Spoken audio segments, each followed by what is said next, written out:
All right, good morning.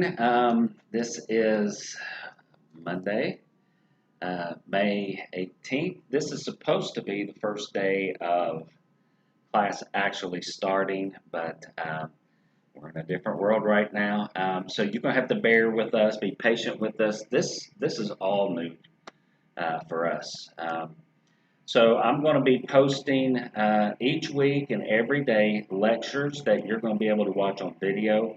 And then, as I say, we're going to be doing testing. What we're going to be doing is called Proctor Track, which you will take your tests on the internet at home.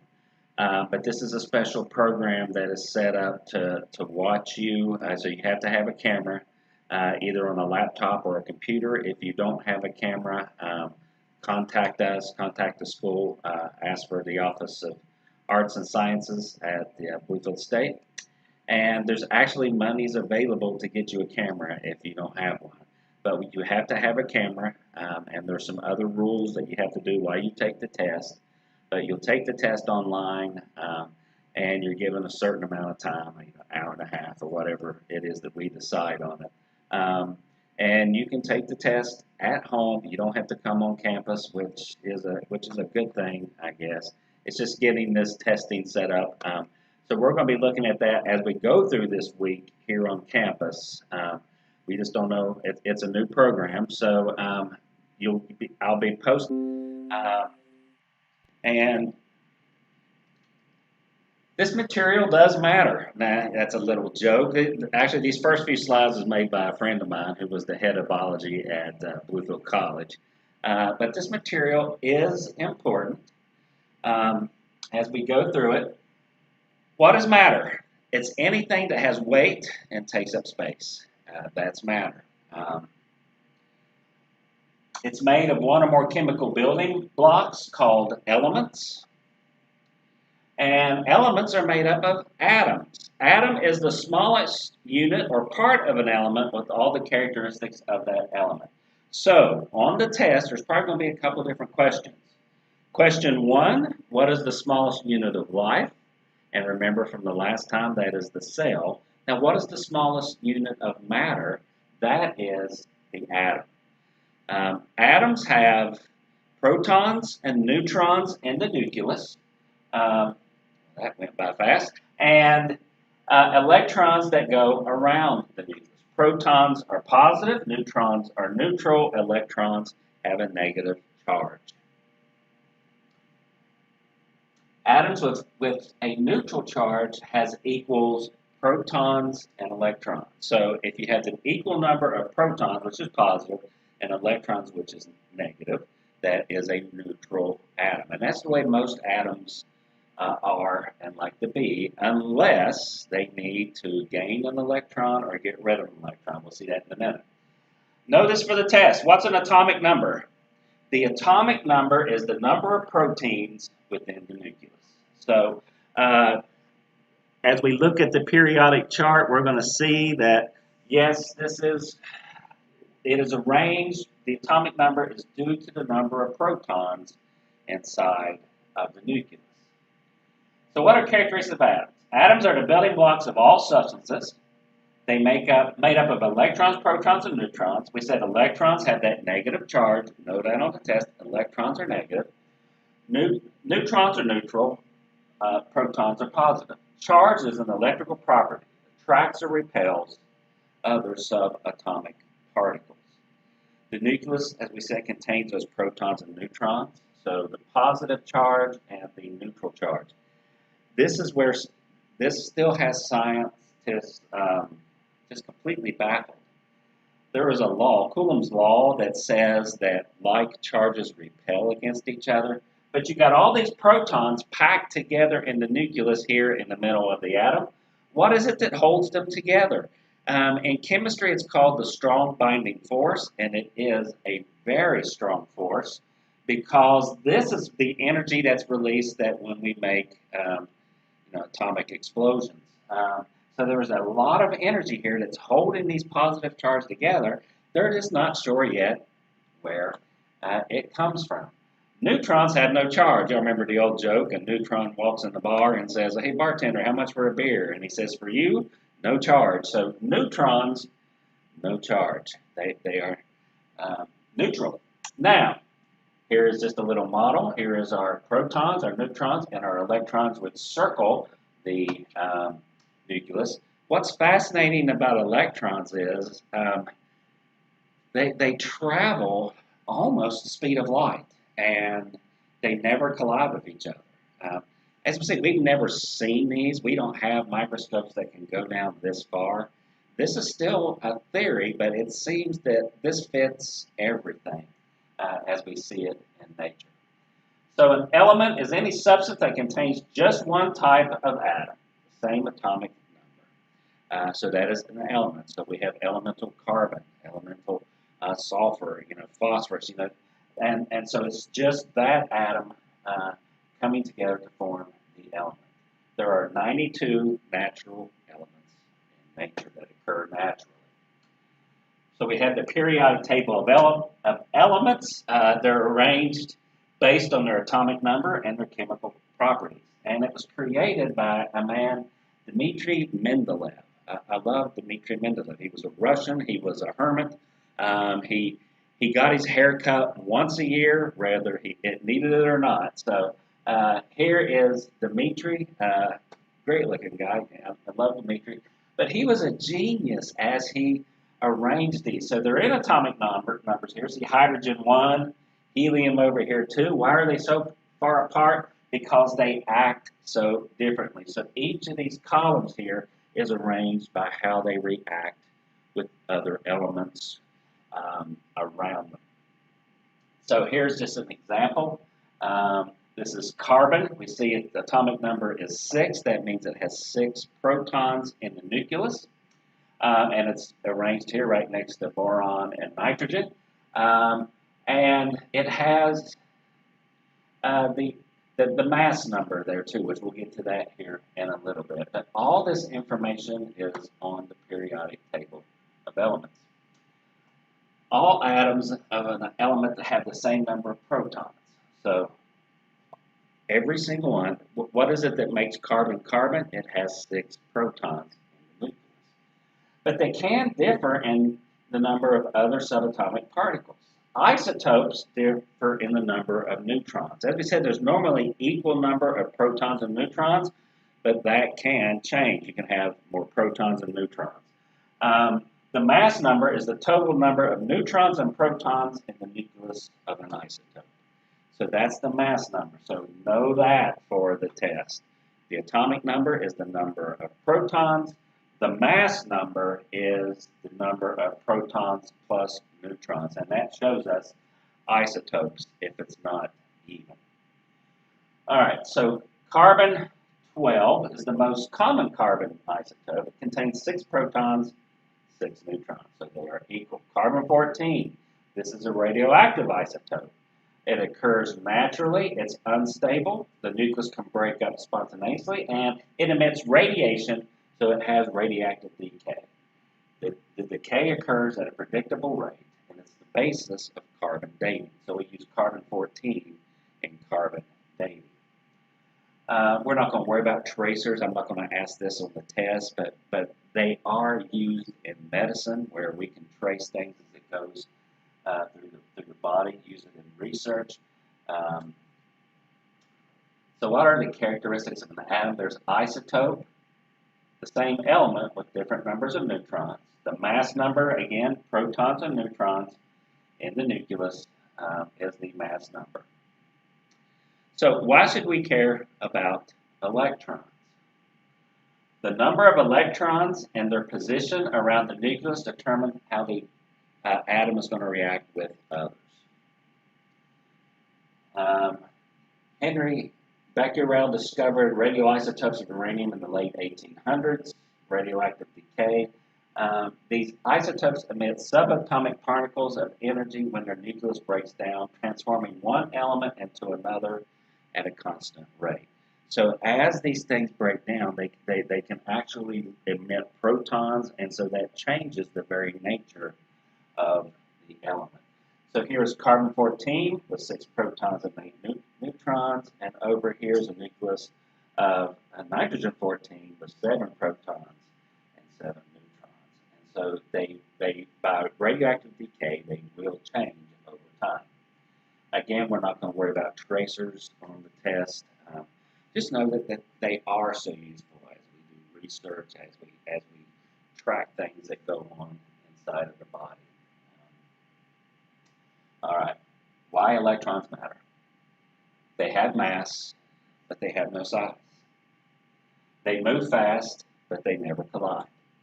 They gain energy by absorbing only the amount needed to boost it to its next energy level. And that, right now, that doesn't make any sense, but we're going to talk about that here just in a moment. And it emits energy in precise amounts. So it'll gain energy to boost up, and then it emits that energy to go back down into the orbital that it was in before. So atoms and energy levels. Electrons move around the nucleus in these orbitals.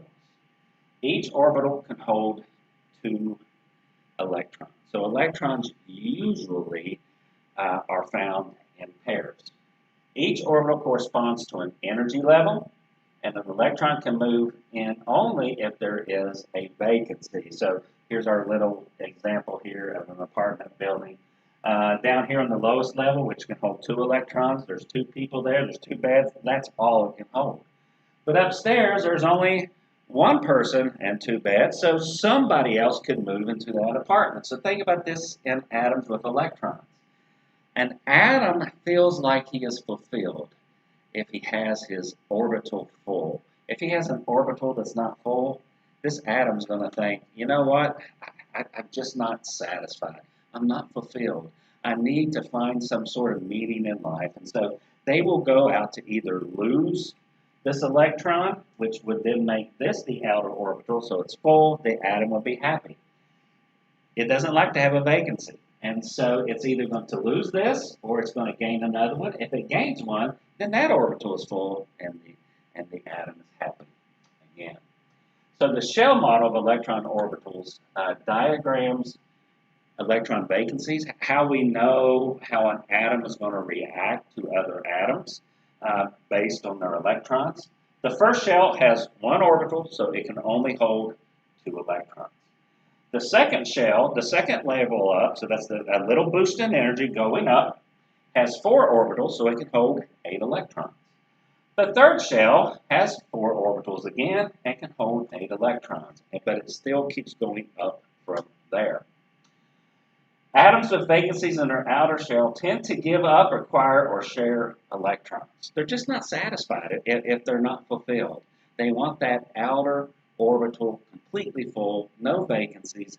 Then they feel content and complete, and they're not looking for someone who can make them full. That can I need you sort of thinking. All right, so the first shell corresponds to the first energy level, has a single orbital, and can hold 2 electrons. Hydrogen has only 1 electron. It can hold 2. So guess what hydrogen is? He is not happy. He is not fulfilled. Oh, he can't say, oh, you complete me, because there's nothing right out there that is completing him. Helium, on the other hand, has only 1 outer orbital, but it has 2 electrons, so it is fulfilled. It doesn't need any other atoms. He's an independent atom. He don't need no man. So he is happy with himself, and he will not react with any atoms around him. So you can see that the amount of electrons really determines how these atoms are going to interact with other atoms around them. The second shell has 2 in the first still. There's always in that first orbital, there's 2. The second one can hold up to 8. Now look at carbon. He has 4. He's only half full or half empty. Which is it? Is the glass half full or half empty? I don't know. Ask carbon. Carbon is going to be looking to either gain 4 electrons or get rid of 4 electrons. That is the maximum here. So this is one of the most, the most active atoms in all of nature. That's why carbon is the basis of all life. All life on our planet is carbon-based. Now look at oxygen. Oxygen has 6 in the outer orbital. So he's not going to be looking to get rid of any, because that's going to be much easier just to pick up 2 atoms to make that outer shell complete. Look at neon. Neon over there has the complete 8. So again, he is fulfilled. He doesn't need no other atom. And so he is not going to react with anybody around him. He is complete and satisfied with life as it is.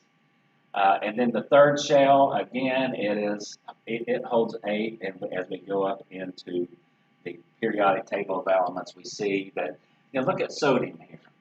On its outer shell, he only has 1 electron. It's going to be much easier for him to get rid of that electron than trying to gain 7. But look at his little buddy over here. Here's chlorine. Chlorine has 7 on the outside. So guess what? These 2 elements, these 2 atoms are going to love each other. Why? Because they can complete each other. So if sodium gives this 1 electron to chlorine, guess what? They're both going to be completely satisfied.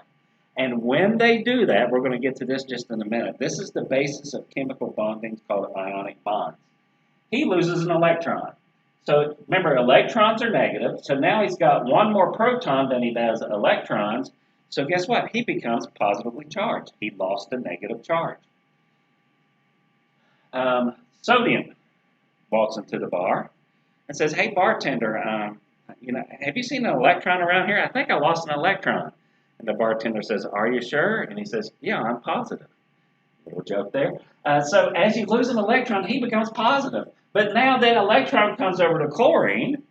Chlorine now has an extra electron. So he's got 1 more electron than he does protons. So now he becomes negative. So he's like the Eeyore of the atomic world here. I got too many electrons. But actually, he is completely satisfied now. That outer shell is completely filled. He's satisfied.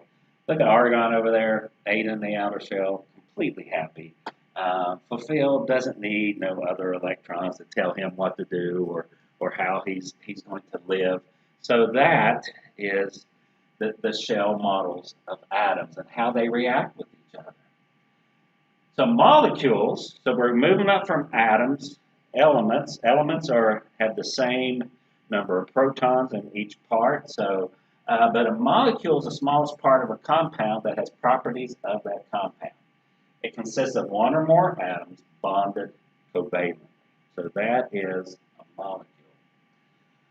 A compound is a substance resulting when 2 or more elements combine together in specific numbers of atoms of each. So what is an ion?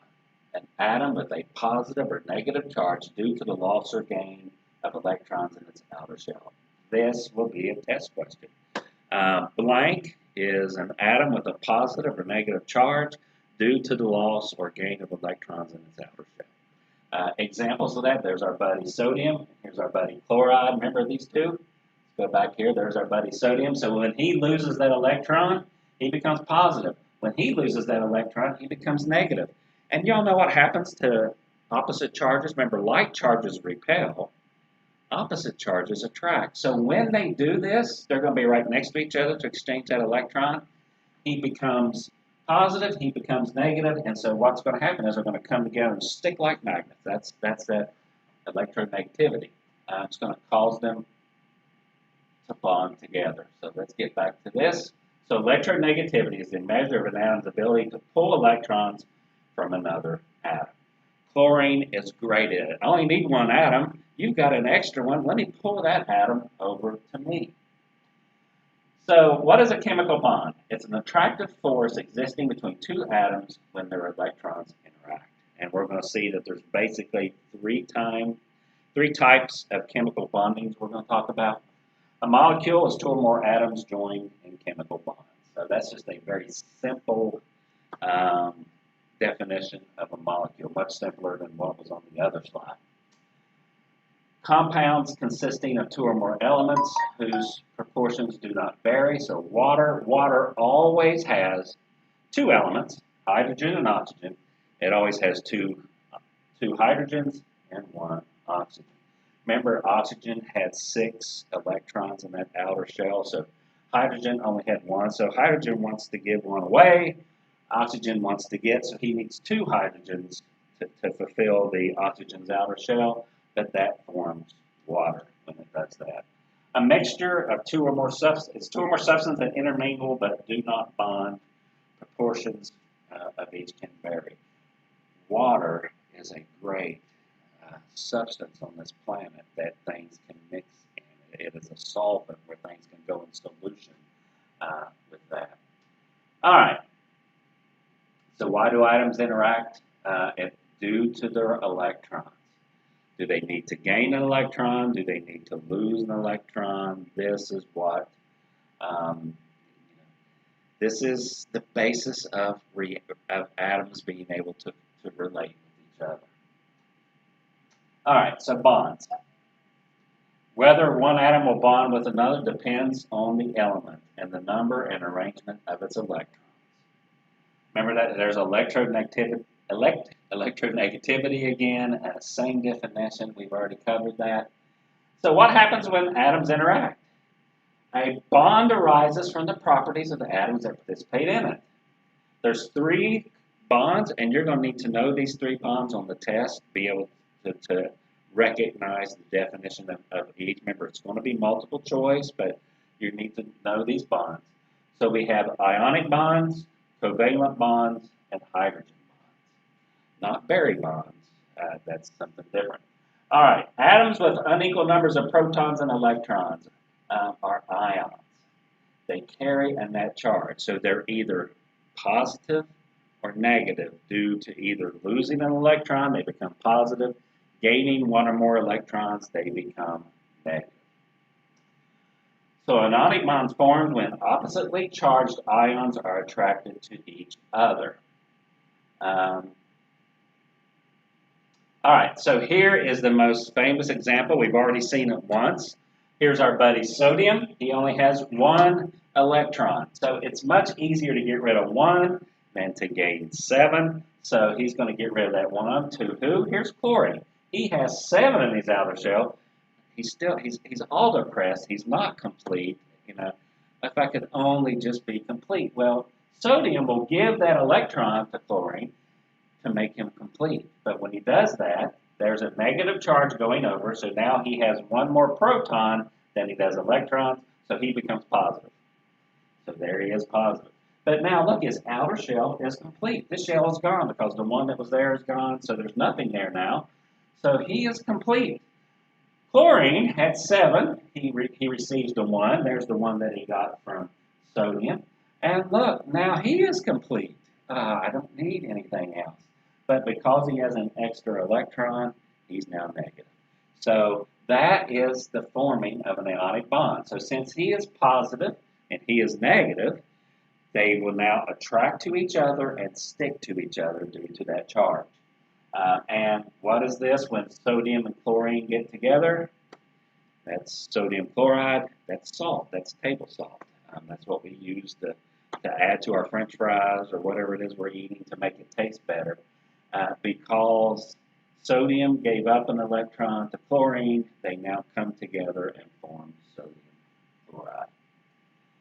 This is the same thing, just a closer view of it, getting rid of the 1 in the outer shell. Remember, atom's just not complete if my outer shell is not full. So get rid of that. His outer shell is now full. Gain 1, and chlorine becomes full. But now look, his outer shell is full. He becomes a sodium ion because he has a charge. So he has a positive charge. And here's what, as they gather together, here's sodium chloride, they actually stick together with these charges the way the charges are, that they form actually little cubes. And then when there's enough of them, they actually form the grains of salt. But this is under a magnifying or a microscope, so you can see that they really do form little teeny cubes. So here's what they look like together. And you'll notice they are still charged. Why? Because remember, the electron is now over here, so he's positive, and he's negative over here. So on this side, he is more positive. This side, he is more negative.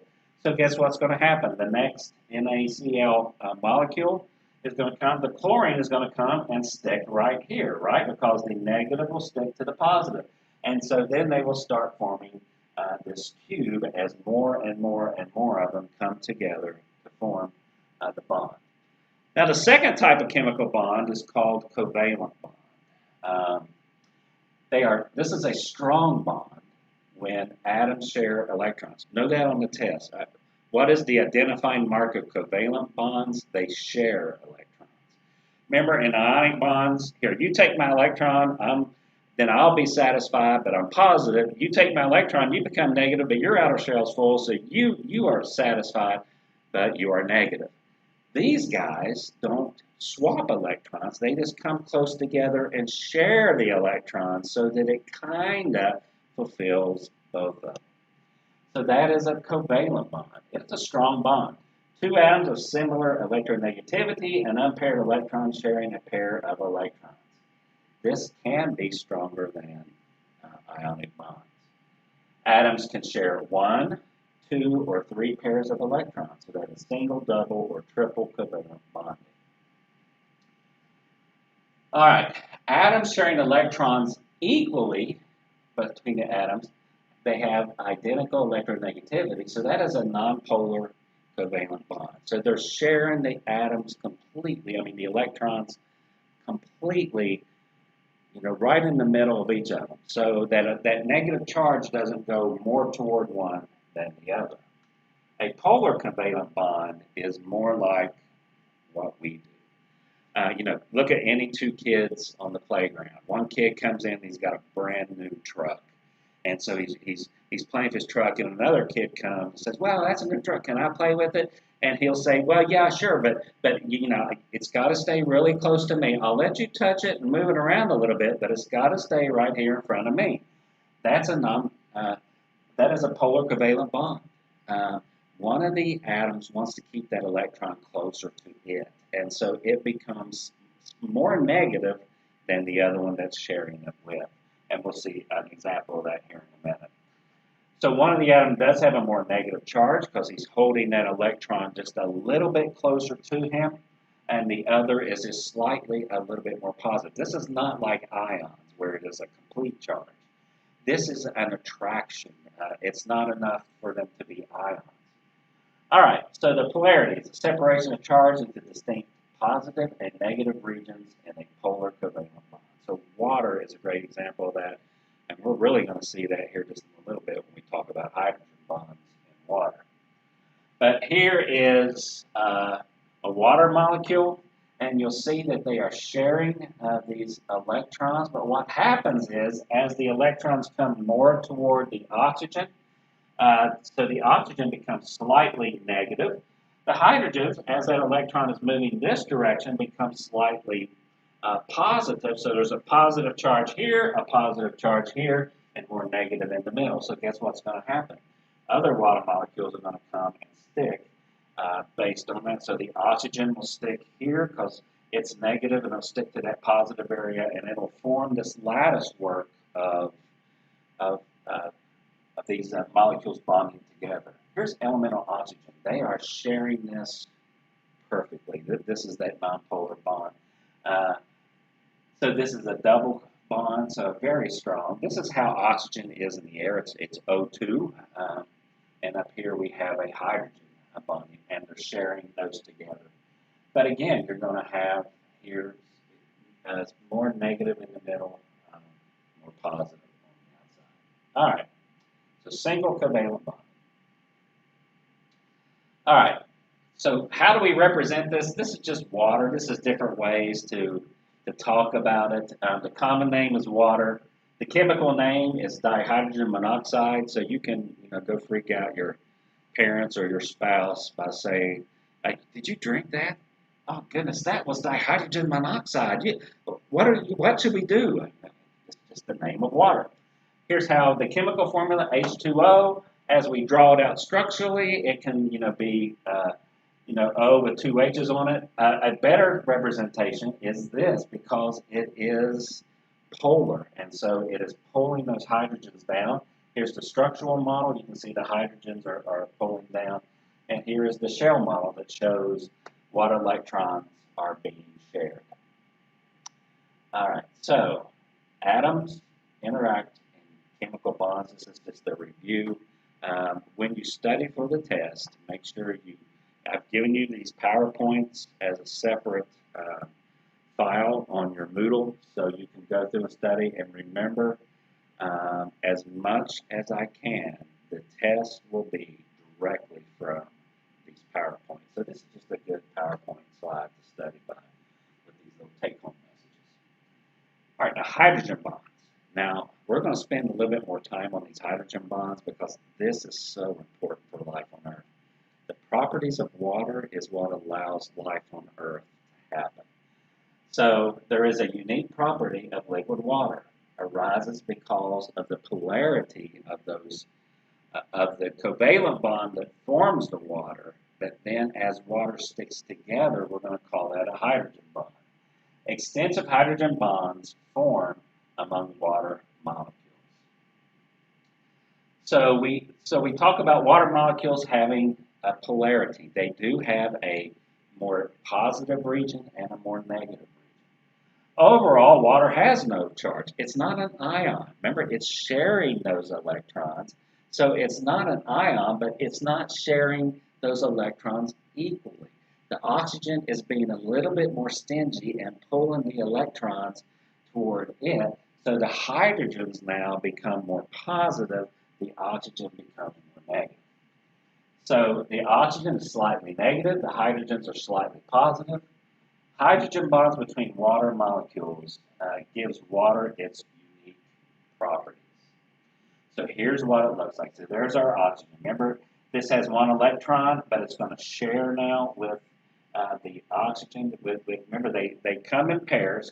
So now it's sharing. So he's kind of satisfied because he's sharing one of oxygen. So he's now got two in his outer shell. This one's doing the same thing. Remember, he needed two to have his outer shell full. But he's not sharing. He's like the little bratty kid on the playground. I'm going to keep it closer to me than you. So he is now, with those negative electrons, he is slightly negative. So you see there's a negative region here and positive region here. So guess where the next water molecule is going to come and stick? The oxygen, an oxygen will stick here, negative to positive. An oxygen will stick here, negative to positive. And a hydrogen from another water molecule will stick here, positive to negative. So this forms a hydrogen bond. It's a weak attraction between a highly electronegative atom and a hydrogen atom taking part in a separate polar covalent bond.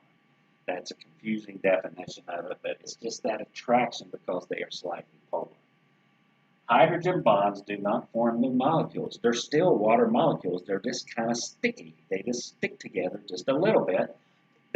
Those hydrogen bonds are so easily broken, but as soon as they break apart, they tend to just come right and stick back together.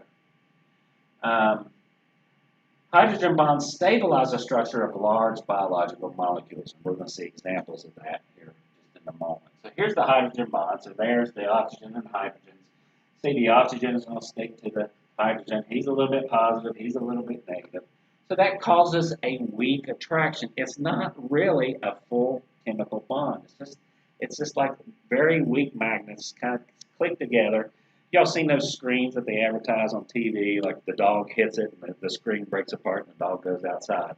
And then what happens? The magnets on the screen cause it to come right together and stick. That's what hydrogen bonds do.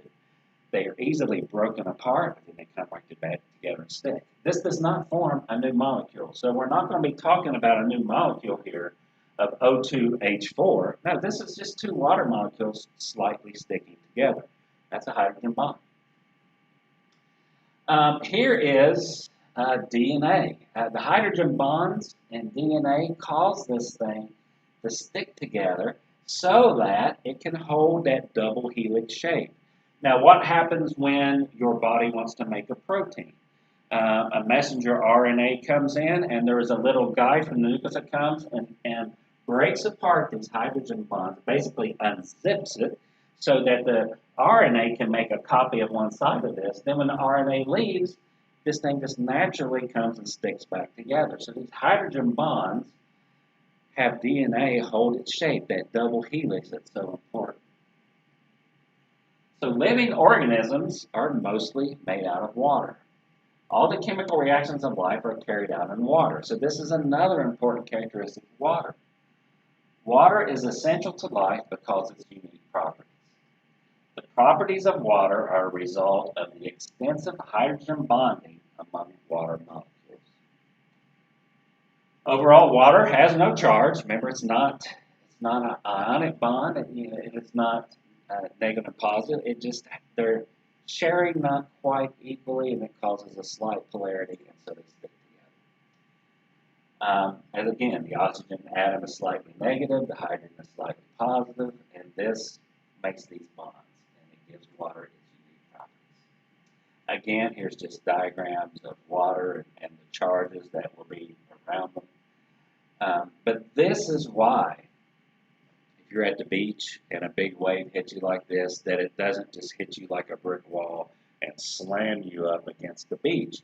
No, actually, that wave hits you, and because those hydrogen bonds are not very strong, they break up. But if you'll notice, when the wave goes past you, what happens? They come right together and form the smooth wave as it keeps going in. So this person, their body is breaking apart all those hydrogen bonds, so the water is going around them. Here is ice. Because as the temperature lowers, these hydrogen bonds form in such a way where they pack less densely, and so that causes ice to float. Now, why is that important for life on Earth?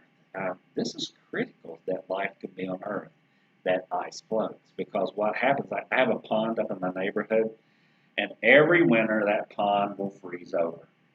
And when it freezes over, it's actually saving the fish and the plants underneath. Because if it froze all the way through, it would kill all the fish. The fish would be encased in ice. But because it makes that seal from the cold air on top to the earth below it. So let's say, this water is, it freezes at 32 degrees. Let's say it's negative 10 outside. So all that ice should freeze, but when it forms a sheet of ice on top, it actually insulates the water underneath to the temperature outside. So ice is always at 32 degrees. So it insulates the water below. So it keeps the whole pond or lake or ocean or whatever we're talking about from freezing. And so those organisms underneath can still swim and hunt and feed and do all that they need to do. Another great property of water is that it is a solvent. Things dissolve excellently in water. The collective strength of many hydrogen bonds pulls ions apart and keeps them dissolved. So if you take a glass of water and you put a spoon of salt in it, guess what the hydrogen bonds are going to do? It's going to pull apart the salt is in that big cube. It's going to pull apart the separate compounds, elements out of that, and molecules, so that it will now be dispersed throughout the water. So water is a great solvent. If you make, tea, you put a spoon of sugar in your tea, what's going to happen? The water is going to break apart those large molecules, compounds of sugar into individual molecules, and it will be dispersed throughout the tea, the water in the tea, so that you now have sweet tea. So it is a solvent, which is very important.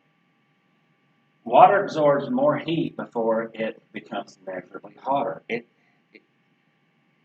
Compared to other molecules, you have to put a lot of energy in to raise the temperature of water. Now that's important. Temperature is a way to measure the energy of molecular motion. Molecules move faster as they absorb heat. So as we heat water more and more and more, they move faster. And what happens finally? When we get to a certain point, it moves so much that it actually becomes steam and boils off and escapes. The surface temperature of water decreases during evaporation. Now, why is this important for life on Earth? We're talking about water's temperature stabilizing effects. It takes a lot of energy to heat water, so when it's really, really hot outside, water stays cool. That's why we have swimming pools. We go in and cool off. But that's critical for the animals the organisms, the plant evaporates, but because of the hydrogen bonds and the energy that it takes, it actually absorbs the energy out, so it pulls heat out, and so it cools the water left behind. So conversion of liquid to a gas by heat energy is evaporation. And so when we sweat, why do we have sweat glands? Because we have that, it puts a layer of water on our skin, and as that water evaporates out, it's actually pulling energy, heat, out of our skin into that water that's evaporating, and so it cools down the rest of the water there, so it naturally cools our body. So that's important for life. And again, ice is less dense than other liquid water because it forms that lattice work during freezing, and it doesn't pack as densely as liquid water. So the hydrogen bonds give water cohesion also. Now, what's cohesion? Cohesion is because those hydrogen bonds stick together, it takes a little bit of energy to break them apart, a little bit of action to break them apart. So it provides surface tension. Drops of water, it draws water up from roots of plants, that cohesion. Well, don't worry about that right now. We're going to spend some time in a future chapter talking about how does water get from the ground to the pool. And here is a wasp, and so he's on top of the water. He does not weigh enough to break the hydrogen bonds on that water. So he can actually walk across the water because he's not breaking those hydrogen bonds. Those bonds are strong enough to hold him up, but look at what it looks like when you see the shadow. He's actually pressing down on those water molecules, and so it looks like he's got like snowshoes on, and that's what's allowing him to walk across the water. But it's actually just he's pushing the water molecules down slightly so the light is refracting as it comes to it, up above that level of the glass. You can keep adding drop by drop, and it gets higher and higher and higher over the level of grass until finally the force of gravity working on that water becomes more than the hydrogen bonds can stand when it gets so high, and then it'll break apart and it'll just come pouring over the side of your glass. But that is because of the cohesion properties of water. All right, acids and bases. We're not going to spend too much time on this, but hydrogen ions. What's a hydrogen ion? Remember, hydrogen only has one electron, and it's going to want to give up that one electron or gain one. Typically, they give it away, and so hydrogen ion has one proton, 0 electrons. So he is positively charged. But the more hydrogen ions you have in a solution, we call that the more acidic that it is, the lower the pH goes. Hydrogen ions are acid. Pure water is neutral. It has a pH of 7. So pH measure of the amount of hydrogen ions in a solution. 7 is neutral, and that's great. Guess what our body fluids in our blood is? It's really, really close to 7. It can be 6.9. The body is going to fight to keep that pH at that state. Remember homeostasis, where you fight to keep the same standing? So that's one of the things that our bodies fight for. Lower pH fluids have more hydrogen ions than higher pH fluids. So we measure the amount of hydrogen ions, let's say is something acidic. Basic solutions, which is a pH above 7. So if it's below 7, it's acidic. If it's above 7, it is basic. It has OH ions. Now, why are we talking about hydrogen ions and OH apart? That's what you have. You have a hydrogen go off, and you have an OH. And so what's going to happen naturally is we're going to try to come back together to form pH of 7 again. But we're going to be talking about this hydrogen ions a lot as we go through the semester. All right, substances that give up hydrogen ions in water have a pH below 7. Lemon juice is pretty acidic. It has a pH of 2. Acids range from weak to strong. Gastric fluid inside the stomach is strongly acidic, pH of 1 or 2. It's the same as lemon juice.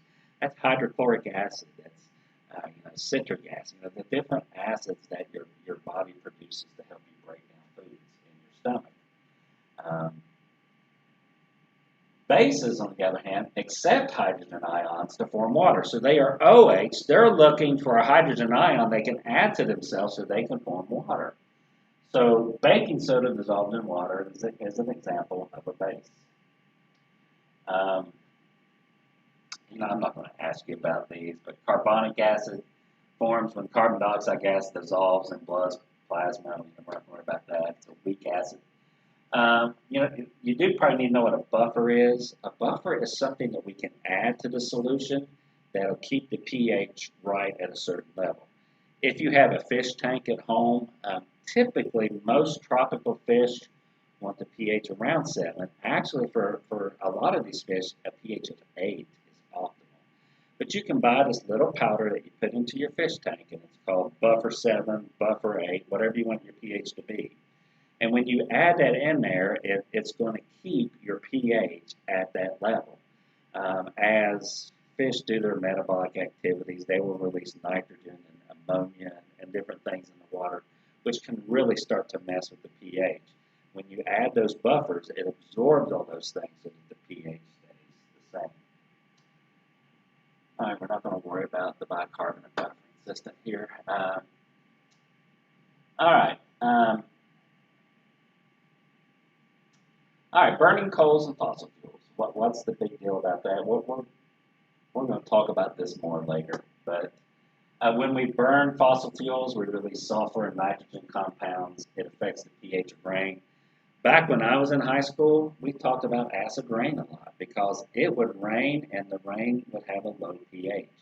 And it was causing the pH of our especially small streams to go down, which was really affecting the fish and the organisms in the streams. And it was causing a lot of death. And so it was happening here because we were burning high sulfur coal. And when that sulfur went into the air, it would actually form sulfuric acid up in the clouds, and then that would rain down. Canada got really mad at us because the winds typically would blow north, and so that sulfuric acid would form high up in the atmosphere, and it would be blown over Canada and then rain down. And so back in the 60s and 70s, we really stopped burning high sulfur coal, or put scrubbers on the factories that did burn high sulfur coal so that it would take all that sulfur out before it was released into the atmosphere. So, it could cause corrosion and it affect the soil, pH of soils and lakes and streams. And so water is the universal solvent on Earth. Do you know of any other compound that would serve us well or better? There really isn't. If life existed on a remote waterless planet, could another substance replace it as an effective solvent? So it's something to think about, something that scientists are thinking about. And that is the end of Chapter 2, and so we will post this on your Moodle. Make sure, again, we're going to have a test next week, and it's going to be from these PowerPoints. So to me, the best thing to do will be to read the book, read the chapter in the book, and then go over the PowerPoints. And Friday, I'm going to post, it'll be there for Friday, a review so that we'll go over the most important things so you know what to focus on as you study to get rid of this test, or get ready for this test. There is a lot of material on this test just because this is the overview. This is all the introductory stuff. So it's going to seem like it's going to be overwhelming, that there's just so much information, but just hang in there. I'm going to make this, I try to make it as easy as I can. I'm going to tell you a lot of the questions that's going to be on it, like what's the smallest unit of life? The cell. What's the smallest unit of matter? The atom. What is an ionic bond? It's when two atoms, one loses an electron, becomes positive, one gains an electron, becomes negative, and then they stick together. So, I'm going to be telling you a lot of these questions during the review to help you also. But hang in there, keep reading, keep watching these videos, review your PowerPoints, and we'll try to make this as painless as possible for you. So thanks for watching, and we'll see you soon.